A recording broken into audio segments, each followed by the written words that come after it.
FarAway Wanderers. Chapter 16. Spirit Fox. Henceforth, the duo turned into a trio.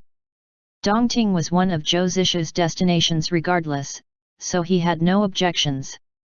There was a type of people who lived their life in such normality, it would only cause headaches for them to be forced to think outside of the box. An example of this would be Cao Weining. Additionally, there was another type who couldn't help but look deeper into everything and anything, confusing themselves with many possibilities before they could even realize it. An example of this would be Zhou Zishu. Zhou Zishu and Wen Kexing went back to their usual routine of trading quips and insults back and forth with unending enthusiasm, trying to probe the other incessantly. Cao Weining, after listening to them confusedly, gave the final conclusion, "You two have such an admirable camaraderie."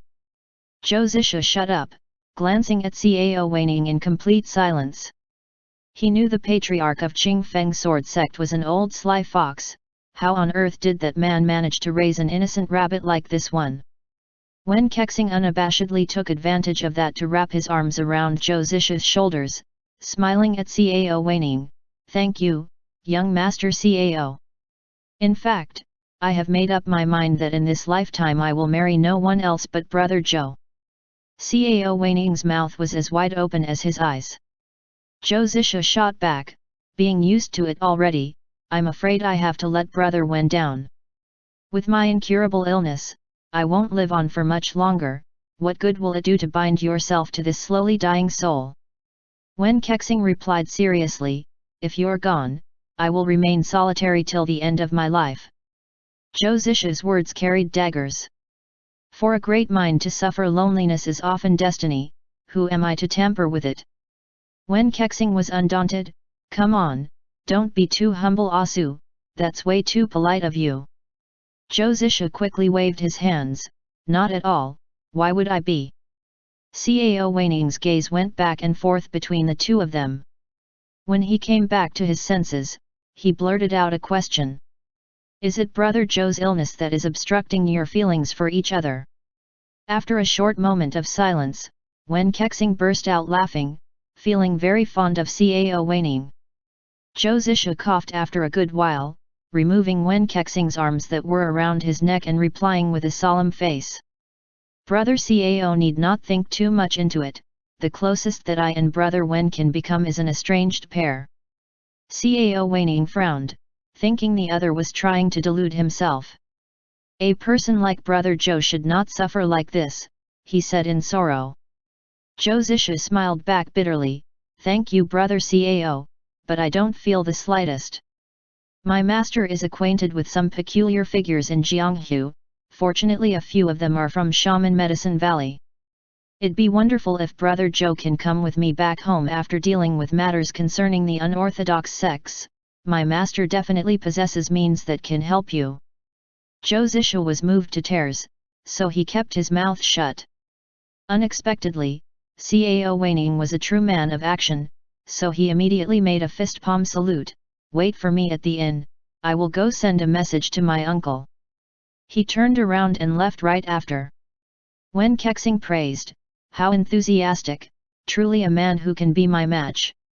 He turned his head to Zhou Zisha studying him somewhat pensively.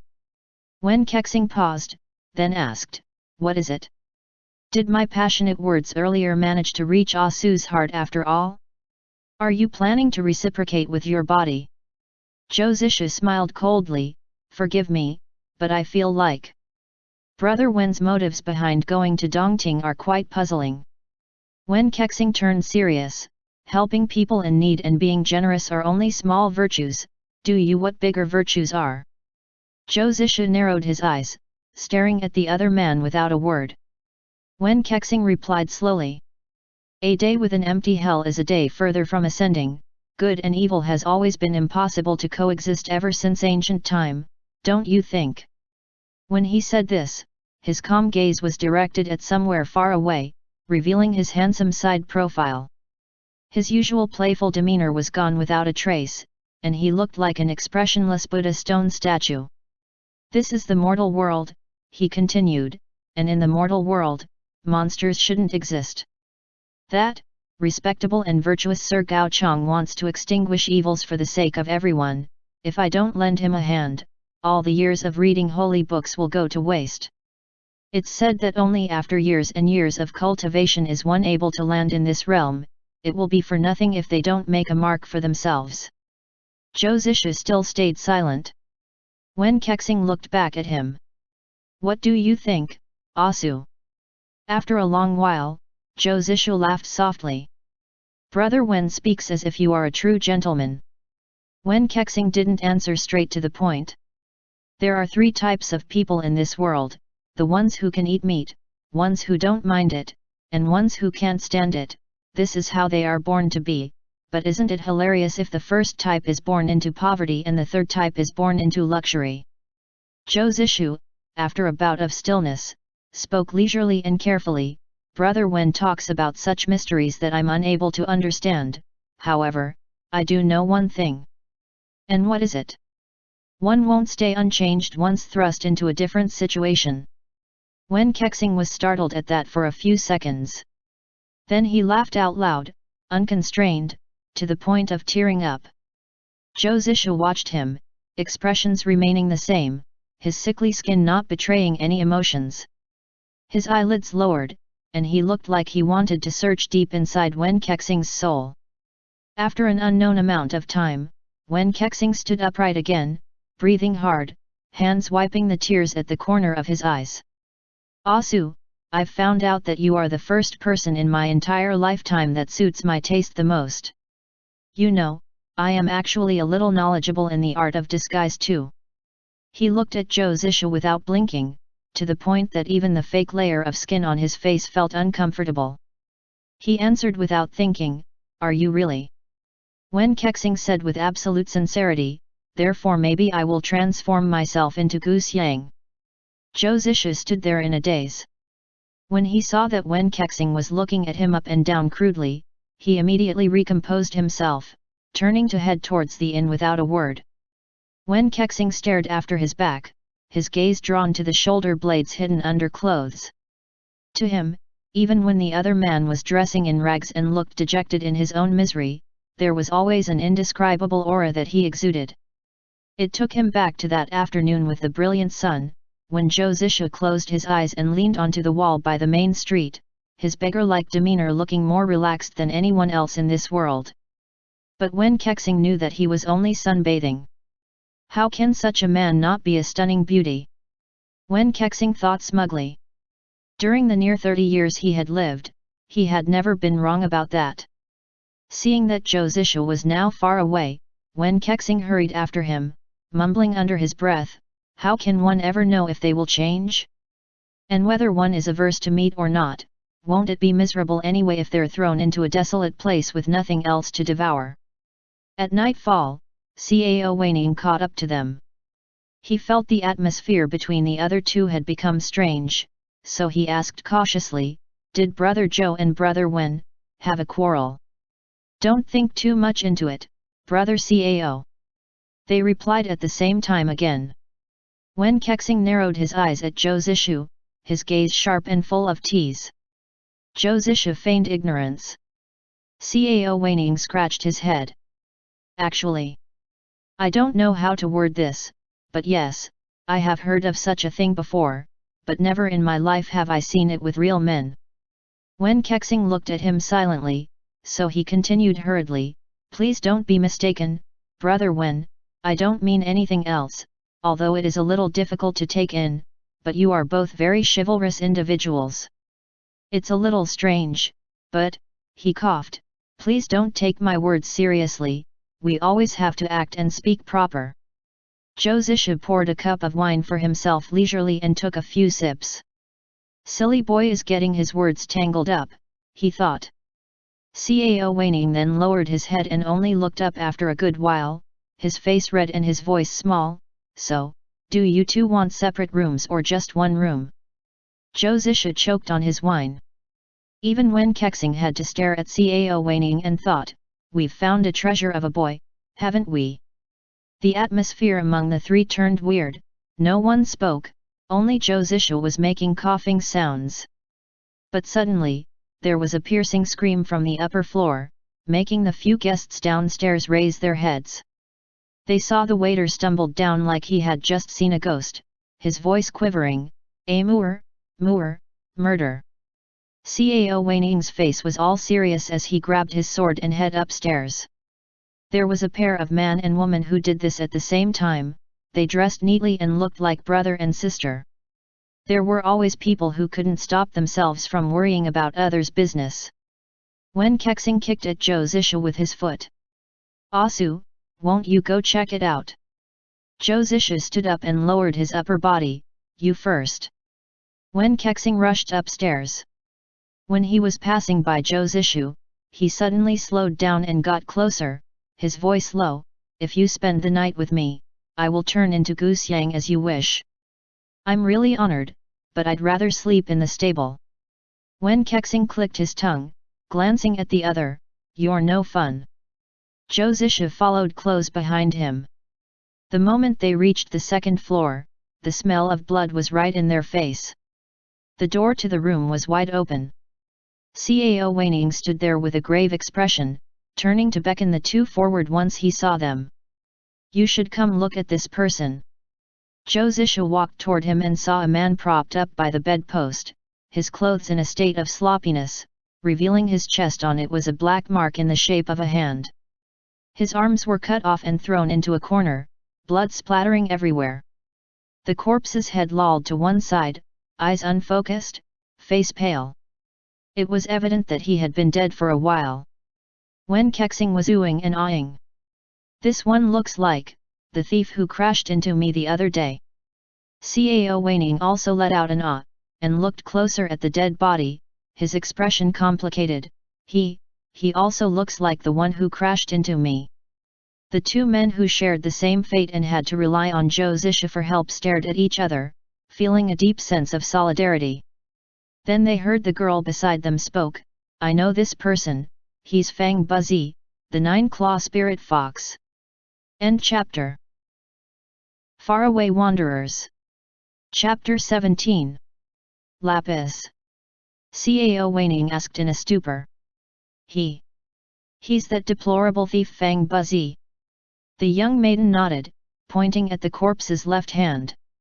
"It is said that Fang Buzi is a man in his 30s and has a deformed left hand. There is also an unconfirmed rumor that..." Her face went pink as she stopped there.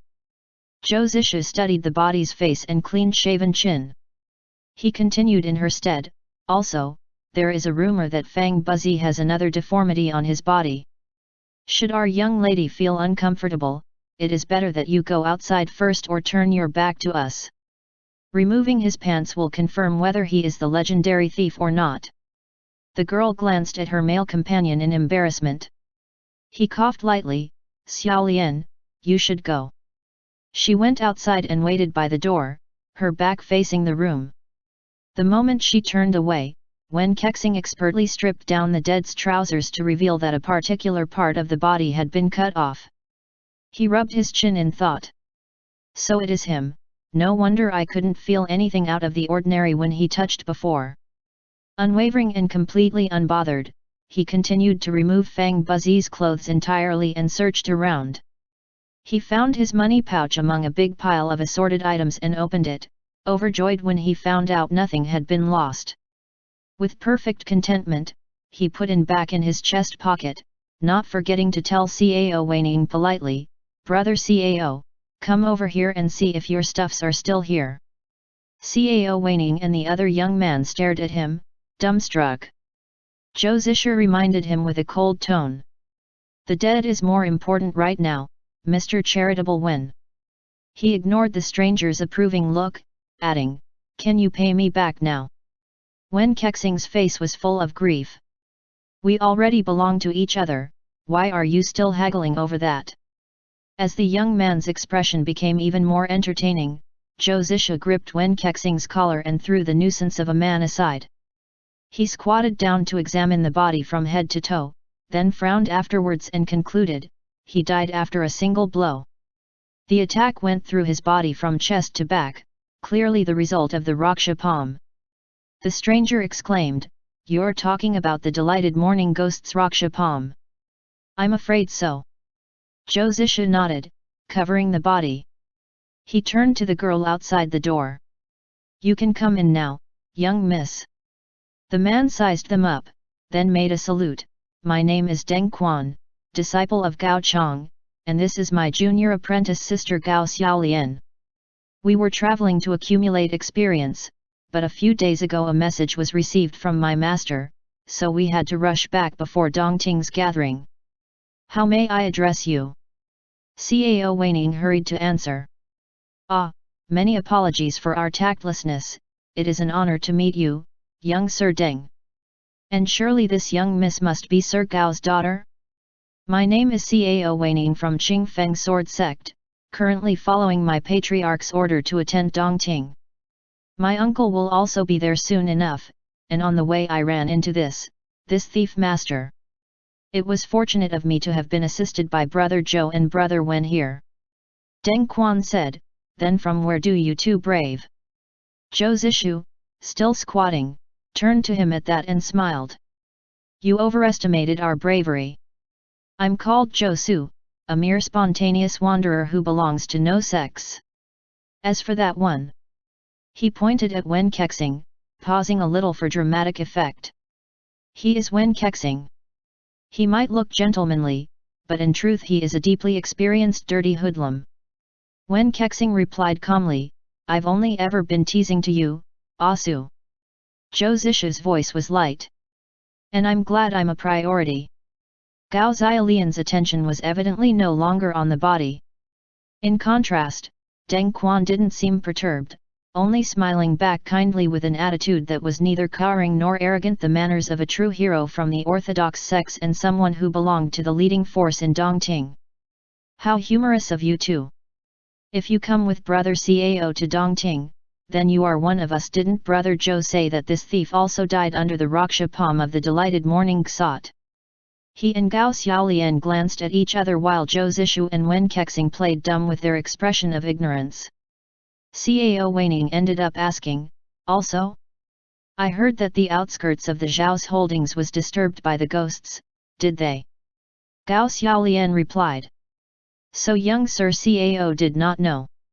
A while before, a message was sent from Taihu, saying that Sir Mu Yunj of Duanjian Manor, who was a guest of the Zhao's at that time, had been murdered by the Raksha palm. The ghosts of the valley have caused numerous atrocities, how dare they be this arrogant? This place was not far from Dongting, as it would take at most a day to get there. It wasn't wrong to consider them already in Great Sir Gao's domain. It was not clear whether this young lady was so worked up over justice or merely over the fact that there was someone intruding on her father's territory. Nonetheless, Deng Quan and Cao Weining nodded on instinct. Correct. Absolutely. Back when the pugilist scene formed the greatest alliance, there were 3 pieces of the realm's command, each in the possession of a respectable figure. They could only be used in a time of great urgency. When the pieces were put together, a hero gathering could be held with the participants being anyone with talent and gallantry.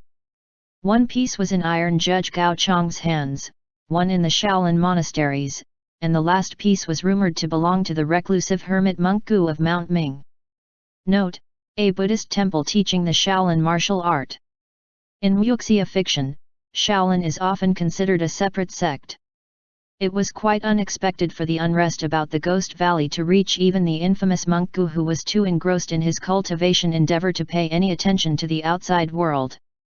After Deng Quan discussed with Cao Weining, they consulted the rest and decided to hire a carriage to deliver Fang Buzi's corpse to Gao Chang immediately in the night, preventing further complications. Cao Weining and Deng Quan seemed to have seen their match in each other. Their first meeting seemed like that of old friends. Zhou Zishu stayed detached. He had no idea how Gao Chang was like as a person, but at least he had taught his disciples and daughter to be decent people. Gao Xiaolian walked beside them and chiming in at times, her tactfulness and manners a complete contrast to her youth. She was around the same age as Gu Xiang, but was in no way prone to being loud or conceited, an exemplary lady. Wen Kexing suddenly sighed and lamented, if only my Gu Xiang can learn something or two from young Miss Gao. Gao Xiaolian smiled at him graciously, please don't flatter me, big brother Wen.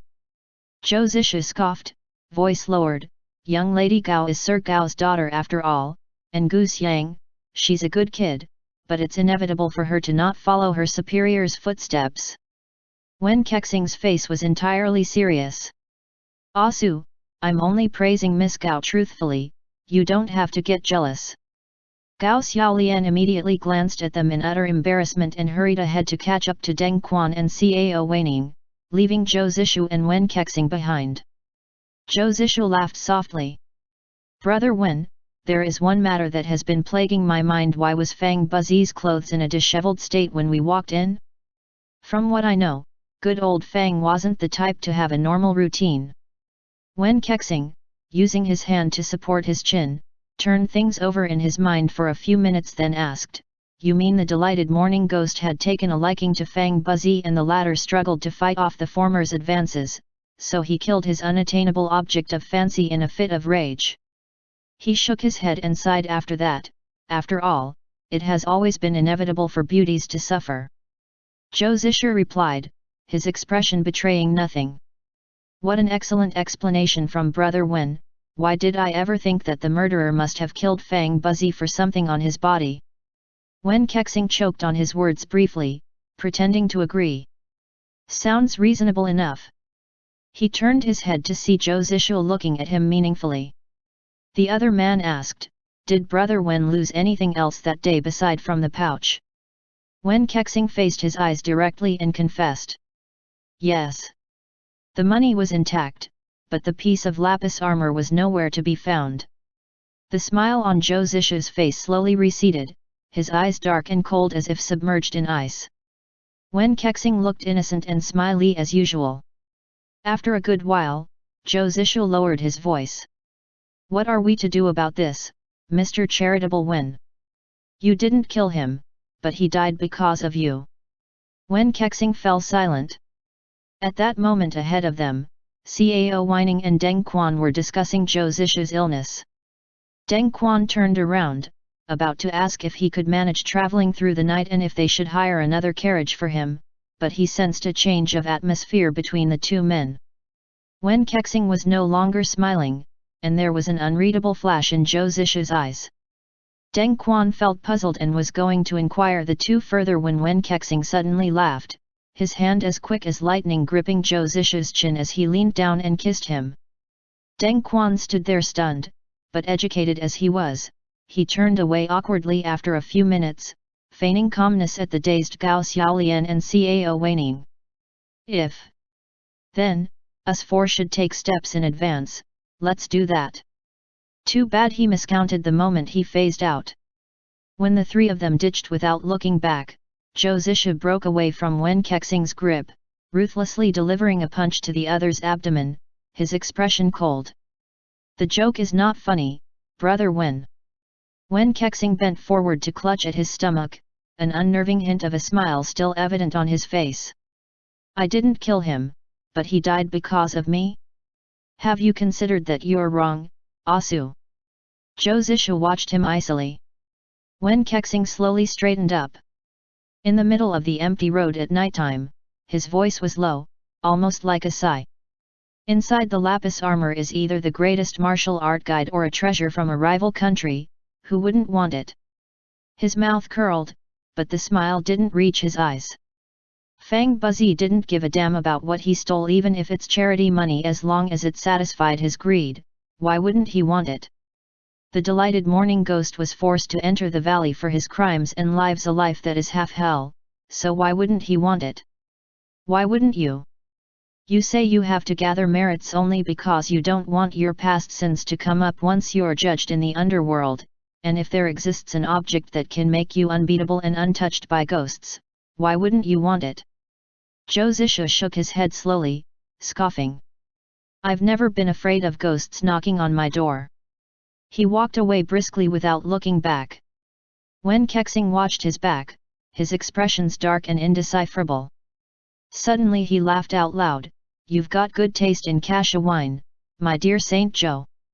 While Zhou Zishu tried to ignore it, he couldn't help but wiping his mouth ferociously with his sleeves, cursing, damn you, Wen Kexing. End chapter. FarAway Wanderers. Chapter 18. Dongting. Dongting was bustling with noise and people. In just one night, figures from all trades across Jianghe were gathered here, and after having proclaimed their titles among themselves, each started pursuing their own ulterior motives. Zhou Zisha's group, during their meal at 2 taverns, had already witnessed at least 3 fights breaking out before the day could end. Zhou Zisha felt like this place was no better than a dog market, with people incessantly barking at each other and competing over some of the most trivial matters ever. He wondered how this gathering of heroes would turn out. Deng Quan and Gao Xiaolian took them to see Gao Chong first and foremost. There were only 3 factions who possessed the realm's command. Shaolin was highly respected in the pugilist scene, with their strength being their raw power, and Monk Gu of Mount Chongming was elusive but greatly admired, known for his martial arts skills. The most socialized out of all of them was Sir Gao, as he had a wide circle of acquaintances spreading across many big sects, and therefore was the one with the biggest influence among the 3. He was actually not at all the type of hero with a pleasant appearance and graceful manners. At first glance he looked neither handsome nor wicked, but an old, short, and stout man with grey temple hair. When he talked, there was an evident healthy spirit to him, and his laugh was especially loud and hearty. One look at him and Zhou Zishu understood how he got his current status. Each person had their own unique aura, and people would flock together, separating into groups based on this invisible element. An example would be the type of people like Wen Kexing and Zhou Zishu. One looked like a sickly, staggering beggar and the other a silver-tongued, male beauty-loving troublemaker. They weren't that special at first glance, but someone with a sharp mind could easily sense the subtle distinctions to them once acquainted. It was possible that both Zhou Zishu and Wen Kexing could blend in a crowd without anyone noticing, but after all they weren't that type, so naturally there was no reason for them to do such a thing. Furthermore, blending in would only turn them into unremarkable props. But Zhou Zishu would raise his guards every time Wen Kexing got near, and during their first meeting Wen Kexing had warned Gu Xiang against provoking the other man. It was a kind of instinct that helped one identify their peers. This wasn't a thing in Gao Chong's case, however. He could be on friendly terms with anyone, and people would overlook everything from his age to his status the moment they stood before him. Whether one was young or old, from righteous sex or was simply a knight-errant, he could always evoke a sense of familiarity in them, one which made them feel like they were of the same age and had actually experienced a part of life together. Zhou Zishu and Wen Kexing involuntarily stopped their nonsensical blabbering to observe this infamous Sir Gao silently, only exchanging necessary small talks at random and with politeness. Zhou Zishu couldn't help but think, if only Tian Chuang had such a talent. But there was only one Gao Chong in this whole world. They arrived relatively early. A few days later, one by one came the big sects representatives and Dongting Lake had very likely turned into a place for family reunion. Every day one would hear something along the line of, "Ah, you must be someone, I have heard a lot about you. Please don't flatter me, of course, the Ghost Valley has been on their evil rampage for way too long. We will not stop before they are eradicated. It is natural that I will lend my strength, so that we can finally make a move in the name of justice and righteousness." During the past days, Zhou Zishu had to listen to them until his ears couldn't bear it anymore. But when he was bored out of his mind, Wen Kexing was nowhere to be seen. It was a bit quiet without the other man's rowdiness. He was strolling along the street, wearing new robes provided by the Gao family. It was obvious this was a benefit from mingling with Cao Weining's crowd, as he got to enjoy a pleasant stay at the Gao's residence with delicious food and nice clothes to replace his ragged ensemble. It actually took a while for him to get used to the new clothes. He had worn rough materials for so long that the smooth fabric felt slippery and cold to the touch, just like a layer of mucus. He shook his head in self-mockery at his sallow, skinny hands and sallow, skinny face. This nail-ravaged body seemed incapable of handling the clothes currently hanging on its frame, not unlike a shaky skeleton struggling to prop up the fabrics. He himself could see the wretchedness in his appearance, and a random glance at the mirror was enough to warrant no further inspection. It was clear that even a dragon robe would not make one a crown prince.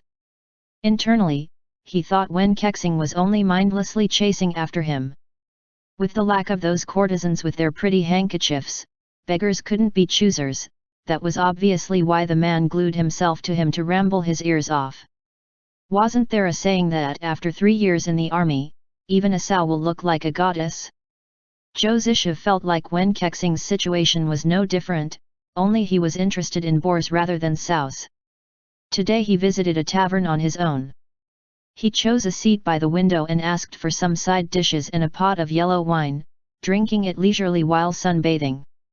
Wen Kexing saw the other man's back the moment he walked in.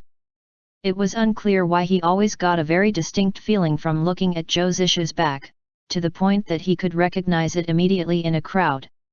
His back wasn't always straightened, oftentimes it would lazily curve in a way that didn't at all affect his elegance and gave the impression of an incredibly comfortable person.